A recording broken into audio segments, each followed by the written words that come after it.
lesson today is actually the first of 4 lessons that I'm going to give as we walk towards our summer program of sunrise to sunset.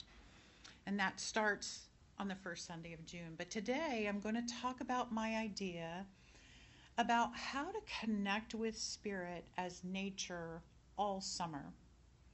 That's what we're going to talk about today. Next Sunday, I'm going to talk about the power of a sunrise. The next Sunday, I'm going to talk about the magic of a sunset. And then on June 7th, we're going to talk about that whole camp experience, about how it feels to be connected with another group of people going through an experience together. So let's dive into this first one about connecting with spirit itself through nature. So first let me say this, like the entire premise of my being a minister is to share the path of spirituality that made such a huge difference in my own personal life. And our theme this entire year, as you all know, is claiming higher ground. So what that means is that as we take kind of a spiritual perspective, when we're looking at our lives, we make better choices. And thus we start climbing to higher ground. And that walk for me started back in 2001, nearly 25 years ago. And my goal is to share as much as I can with all of you about what made a difference for me. So this summer is going to be 3 months of me exploring different topics with you that helped me claim higher ground, that helped me change the quality of my life. And one of the first subjects I had to unpack way back when was my understanding of God itself. So here's the deal. The God that I was introduced to as a young person was a divinity that really confused me, okay? So looking back, I realized that I was taught about a God that had a whole lot of human traits that I didn't even like in human beings, much less a powerful deity, okay? So I was taught that God was an old man who was very judgy and prone to anger and needed to be pleased, and God was capricious and exerted its will on the earth, kind of rewarding his favorites and punishing those who weren't in the right group. Did any of you get introduced to that God too? Right? So, well, for me, I absolutely rejected it and I walked away. But in 2001, I was seeking. I think that inner pull is what we all have when we start seeking. But the biggest thing that blocked my way, was the word God and all that it meant to me. However, I found myself on common ground with a lot of other people that were also trying to figure out a definition or a vision of God that was uplifting. And one of the biggest ways that I healed was to spend time rediscovering my own understanding of what God is and what it isn't. And spending time in nature played a very large role, and that is what my lesson is about today. So as you know, I recently returned from this long period of travel in Asia. And one of the things that I seek on all of my trips is the opportunity to step into the unique beauty of nature available in whatever location I visit. So yeah, I appreciate the temples and the architecture and the food. I really like the food, especially chocolate. And then I also appreciate the people. But there's something special to me about seeing nature. I think of nature as kind of like an art museum of God itself, okay? So just like visiting any art museum, you learn an awful lot about the artist by viewing their work. Each piece of work is a window into the personality or the values of the artist. So since I was trying a new approach to understanding God back then, I learned early on that nature showed me more about God as an artist So let me explain a little bit more and share two examples. So how many of you have ever been to the local Salvador Dali Museum in St. Pete? Okay, so most people have done that. So, I took an art appreciation course in college and I had seen a lot of Dali's famous works, but overall, I thought Dali was pretty weird, pretty strange, right? He is, right? Now, I've been a couple of times to the museum, and each time I learn more about Dali himself, even though I'm looking at the very same pieces of art each time. You see, depending on who I am on any given visit, I notice little things about the way he viewed the world, the complexities of his interpretation of a subject, and I'm fascinated by the fact that when you look at a piece of his art up close, it looks like something, but then when you go across the room and you look at it, it looks like something completely different. I think that's fascinating. That is talent, right? And I'm sure if I went again, I would pick up on more of his personality by looking at his work again.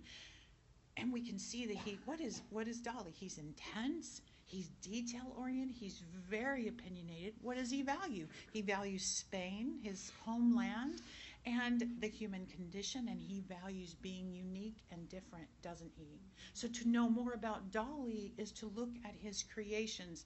That's the first example. Secondly, not too long ago, a couple of us went to an art exhibit at the Ringling in Sarasota that featured this fascinating artist named Jess T. Dugan. So my daughter was in town, and I knew that this particular artist would spark her interest because Dugan's work is grounded in their personal experience as queer, non-binary person. And so I sought out this particular exhibit, and Dugan's work addresses the universal human need to be understood, to express oneself, and to connect with others. And they've received a lot of acclaim for providing visibility to a community that is often underrepresented in the world of art. And the art was a window into this artist's values of inclusion and connection and diversity and self-expression, and his art showed me that. So again, to understand more about the Creator, look at its creation. And on that premise, years ago, I began to see nature as God's exhibit. And spending time in nature is informative to my understanding of the divine. And to get as many perspectives as possible on that, I travel. All right? So right before I left, at the final Q&A on my last Sunday here, before I was taking off, I was asked, why do you travel? If you were in the room, you remember that question. Laine, why do you travel? It was an unexpected question, I have to say, and I don't think I answered it very well, but if asked again, this is how I would answer it. I travel so I can meet God in new places, in new settings, in new experiences. That's why I travel. And as I said, we all come to spirituality to connect with a higher power that lives within us, and by connecting with it, we generate greater understanding of ourselves. And by generating greater understanding of ourselves, we love ourselves more. We love our souls more. We understand ourselves as a spiritual being more. And the more we love ourselves, life just gets better and sweeter, and we are more powerful. So loving ourselves more is challenging when we're just evaluating our human level experience, right? But when we can see ourselves as a soul full of divine qualities, our self-love grows. And that starts with connecting with Source. So we seek this personal connection with God itself, don't we? We seek to know the truth of Spirit, the power of Spirit, the qualities of Spirit, because we learn those things about Spirit are also true about us. And we understand that that power, those truths, those qualities are our very own. So what I have learned about Spirit from immersing myself in nature is powerful. Let me share a little bit. So whenever I can find a space where I can see nothing man-made, right? I consider it a heavenly moment. And quite frankly, those spaces are sometimes challenging to find. But I learned the power and value of it as a child. So one of my earliest memories about appreciating nature itself was a Girl Scout exercise when I was probably about, I'm going to guess about 9 years old because I know what house I lived in. So our little troop went to this local park in our little small town, and were each given a segment of yarn, maybe about 3 feet long, and a little notebook and a little pen. And then we were sent into this park and asked to make a circle with our piece of yarn on the ground and sit beside it. And while we sat beside our circle, we were instructed to write about every little thing we could notice inside our circle. So just picture it like 12 or 14 little girls all on the ground underneath these trees in a park, lying down there, scribbling in our little notebooks about the ants and the pebbles and the blades of grass and snails or whatever else Spirit put inside our little circle and that little frame of the nature art that we were given. How beautiful that we were given such a striking exercise of mindfulness in nature at such an age. And I learned from that Spirit is in every connected detail. And in my life, I am in every connected detail. So I grew up in Colorado, where I met Raz, with the Rocky Mountains very accessible to me. And you didn't have to hike too far off the beaten path to immerse yourself in a space where everything around you was natural. And I found that breathing in that fresh air, taking in that natural environment, sitting in the quiet of nature was restorative, even to an adolescent, right? And I can remember hiking in those same mountain areas during ministerial school several decades later and finding space and time for mindfulness there. Matter of fact, we were taken as students on a silent meditative retreat. Yeah, I was silent for a few days, sort of, to a Buddhist center up in the Rockies where we spent several days mostly silently observing nature and journaling about whatever personal questions we took into that nature retreat. And I can remember lying under the vastness of the starry sky, seeing nothing but God itself on display, and I could literally feel my soul opening in that serenity. And I learned that Spirit is serene and responsive. And when I remember that within myself I have serenity, and I am also responsive to the universe. And it's that same vast starry sky that I connected with and encountered in North Carolina when I was considering coming here, and I connected with that starry sky to center myself in the question, should I come? Should I make that decision? And the peace of God is evident for me in a starry sky, and sometimes I go there specifically for that peace. I learned Spirit is peace in the darkness, and I can access that peace within my soul too.